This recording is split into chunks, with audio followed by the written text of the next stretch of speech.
તો હવે સમાચારમાં આગળ વાત કરીએ આપણે આણંદની તો આજ રોજ પલ્સ પોલિયો અભિયાન અંતર્ગત આણંદ જિલ્લાના ચિખોદરા ગામે પ્રાથમિક આરોગ્ય કેન્દ્ર ખાતે પોલિયો રસીકરણ અભિયાનનો શુભારંભ કરવામાં આવ્યો હતો। આ પ્રસંગે જિલ્લા કલેક્ટર પ્રવીણ ચૌધરીએ નાના બાળકોને ત્યાં પોલિયોના 2 ટીપા પીવડાવી અભિયાનનો પ્રારંભ કરાવ્યો હતો।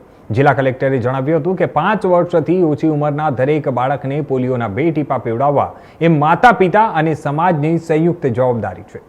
પોલિયો જેવી ગંભીર બીમારી સામે બાળકોને સુરક્ષિત રાખવા માટે દરેક પાત્ર બાળક સુધી રસી પહોંચે તે અત્યંત જરૂરી છે।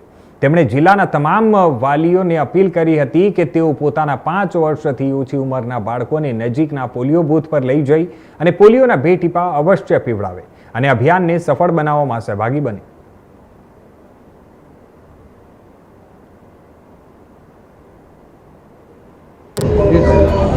આજે પોલિયો રસીकरण અભિયાન અંતર્ગત સમગ્ર જિલ્લામાં 1050 કરતાં વધારે બૂથ ઉપરથી અને 2000 જેટલી જે ટીમો છે એ ટીમો દ્વારા સમગ્ર જિલ્લામાં પોલિયો રસીકરણ અંતર્ગત 2 ટીપા 0 થી 5 વર્ષની વયના બાળકોને 2 ટીપા આપવામાં આવી રહ્યા છે।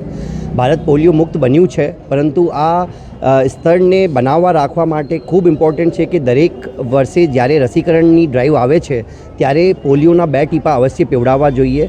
સમગ્ર જિલ્લાના તમામ વાલીઓને, તમામ નાગરિકોને વિનંતી છે કે તમારા ત્યાં અથવા તો તમારા આડોશ પડોશમાં કોઈ પણ જગ્યા 0 થી 5 વર્ષની વયના કોઈ બાળક રહેતા હોય તો એમને પોલિયોના 2 ટીપા અવશ્ય પીવડાવીએ।